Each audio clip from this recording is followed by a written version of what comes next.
Trump never expected this. The Shanghai Cooperation Organization summit in Tianjin has turned into a turning point on the global stage, and it has left him unsettled.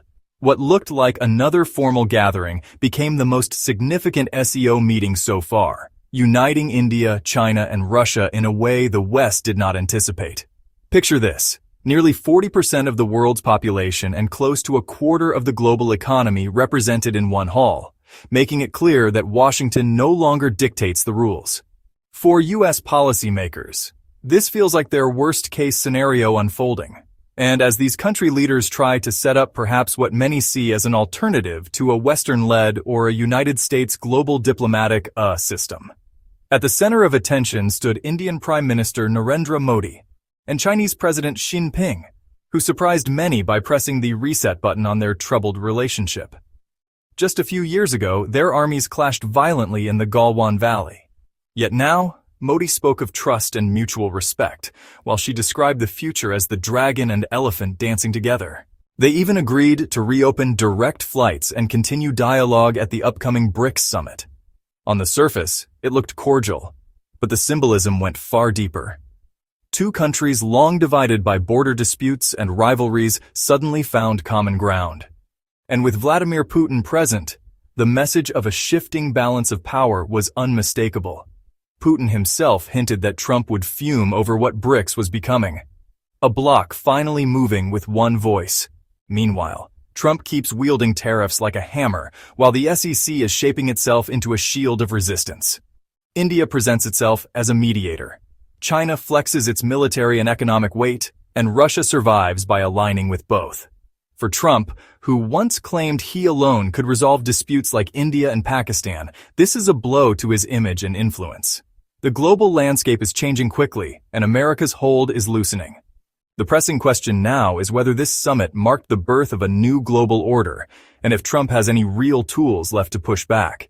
And perhaps the most unexpected moment when Ukraine's President Vladimir Zelensky looked not to Washington but to Modi to take on the role of peacemaker between Kiev and Moscow. President Zelensky, instead of reaching out again to America, is reaching out to Indian Prime Minister. The Shanghai Cooperation Organization, once seen as a modest regional bloc, is rapidly turning into a geopolitical force with the weight to reshape the global order. When it was founded in 2001, the SCO's main purpose was to handle security concerns in Central Asia. Today, it has evolved into a vast alliance that includes nearly 40% of the world's population and more than 30% of global GDP. With China and India as its twin pillars, supported by Russia, Central Asia, and now even Iran, the SEC is transforming into a genuine counterbalance to Western influence. What the West initially dismissed as just another diplomatic forum is now revealing itself as an economic and strategic tool. Russia and China in particular are determined to use it to push back against rules long written in Washington's favor. The scale of its combined economic power is hard to ignore. For years, the United States quietly benefited from the tensions between China and India. As long as those two giants distrusted each other, Washington felt secure. If Beijing grew too dominant, Delhi could be relied upon to resist. That division was America's safety valve, its way of keeping Asia from uniting. This strategy even reached into global supply chains. Take Apple, for example. When tariffs and political risks made production in China less reliable, the company expanded heavily into India. That move gave Washington comfort. If factories in China faced disruption, Indian plants could step in to keep American consumers supplied. It seemed like a clever design. Play one power against the other and always have a backup. But that safety net is fraying. The SCO and BICS are pulling India and China into the same orbit, however cautiously. If they begin to complement rather than compete with one another, Washington loses its fallback option. Imagine factories in Shenzhen and Chennai no longer divided, but working within the same trade networks that no longer defer to American oversight. This is where the balance of power starts to tilt. The United States has long depended on China's vast manufacturing system and India's vast workforce. But if these nations decide to prioritize cooperation with each other instead of reliance on America, the shift would be immediate. It would mean Washington can no longer divide Asia, no longer dictate production lines, and no longer prevent two of the world's largest economies from rewriting global rules on their own terms. And this is not some distant scenario. The process is unfolding in real time. The SEC is not acting in isolation. It overlaps with BRICS, another alliance focused on rewriting financial and trade norms. The overlap gives both groupings sharper influence. China and India sit at the core of each, and even limited coordination between them creates an economic center of gravity that pulls in smaller states across Eurasia and beyond. For Washington, this is more than a challenge. It's the prospect of seeing two of the fastest-growing economies in the world, backed by Russian energy and Central Asia's resources, redirecting trade away from Western-controlled systems. That possibility alone signals how fragile America's grip on the global economy has become. And the impact isn't limited to trade. The shift is now spilling into diplomacy itself.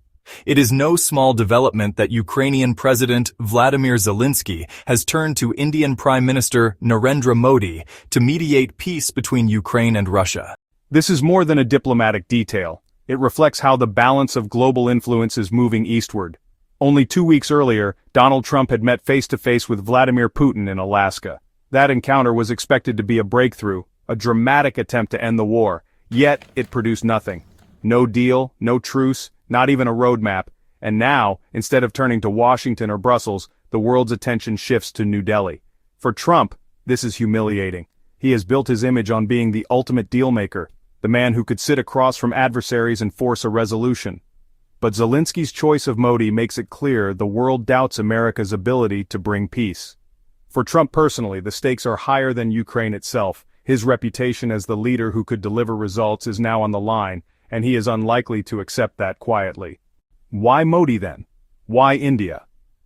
The answer lies in India's rare position on the world stage. It maintains deep economic ties with Russia, particularly through massive oil purchases that keep Moscow's finances alive despite Western sanctions. At the same time, India is courted by Washington and Europe as a counterweight to China's rise. This delicate balancing act has given New Delhi credibility on both sides of the divide. Unlike the United States or NATO, India is not seen as pushing a rigid agenda. It can speak to Moscow without alienating Kiev, and it can engage with the West without being dismissed as a proxy. For Ukraine, this balance is invaluable. Zelensky appears to believe Modi could serve as an honest broker, someone who Putin might trust enough to listen to while still respecting Kiev's core interests. Few leaders in the world can claim such a position. That the Ukrainian president would reach across continents to India in the middle of Europe's bloodiest war in generations underscores how much has changed in global diplomacy. The broader implications are even more striking. Should India succeed in shaping peace talks, it would signal a historic shift in international politics. The center of gravity in world affairs would no longer rest with Washington or Brussels, but increasingly with Asia.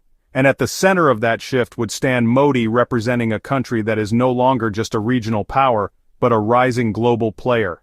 This moment captures both the decline of American influence and the emergence of India as a nation capable of taking on responsibilities once reserved for the West.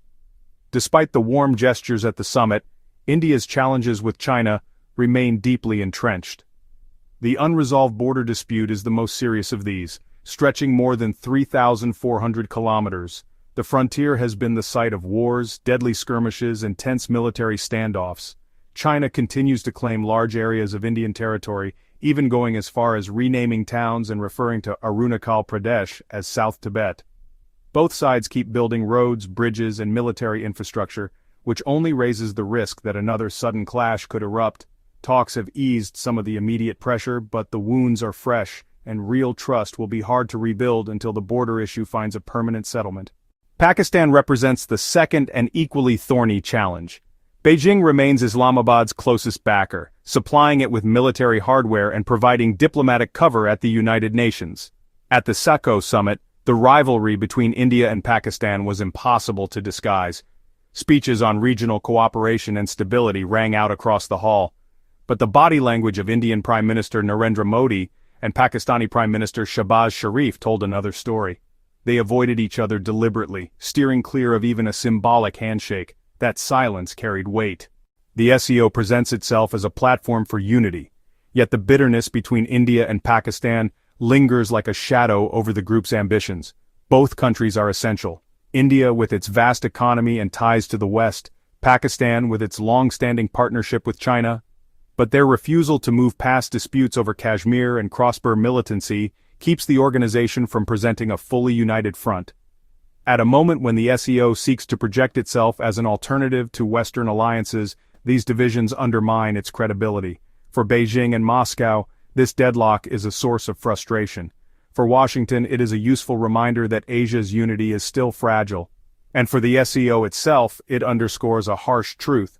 Its strength will only be realized if India and Pakistan can at least lower the temperature of their rivalry. Until then, even at a summit as grand as Tianjin, the fault lines remain visible for all to see. Economic ties add another layer of complexity. India's trade deficit with China now exceeds $100 billion, with Chinese products dominating sensitive sectors from electronics and telecoms to solar power. This dependence presents a dilemma for New Delhi. In seeking to stabilize relations with Beijing, India risks becoming more reliant on its rivals' industries. Whether it can pursue cooperation without sacrificing its own security and self-reliance is the question that now hangs over MOD's strategy. The most recent Shanghai Cooperation Organization Summit has become the largest gathering in the group's history. Leaders from across Asia, the Middle East, and even Eastern Europe assembled under one roof, turning what might once have been a routine diplomatic event into a visible show of strength.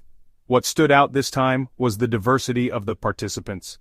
Even Turkey, a NATO member, was represented by President Erdogan, signaling Ankaра's growing interest in balancing between its Western commitments and closer ties to the East. Central Asian states such as Kazakhstan, Uzbekistan, and Kyrgyzstan stepped into the spotlight as well, presenting themselves not as peripheral actors, but as essential links in the new Eurasian order now taking shape. Never before has the SCO projected such breadth and determination. The message was unmistakable. This is not just a regional forum anymore, but a platform for building something larger than the system long dominated by Washington. And ironically, one of the forces pushing these nations closer together has been Donald Trump's tariff policies. His sweeping America First agenda aimed not only at China, but also at allies in Europe and beyond, convinced many that the United States can no longer be counted on as a reliable partner. For them, that realization was the final trigger to seek alternatives. Trump has often claimed that his trade wars and tariffs earned the United States more respect. Yet, the reality on display in Tianjin was very different. The summit showed that countries are not rallying behind Washington. They are moving away from it. Fear is being replaced by determination. Division is giving way to cooperation. Nations that once looked to the U.S. for leadership are now asking how they can protect their interests and even prosper without American oversight. What we saw in Tianjin may be remembered as the moment the world stopped waiting for Washington and started writing its own rules. If this is the future of global power, then the old order is already slipping away. So, if you want to follow how these shifts play out, make sure you're subscribed and we'll track them together.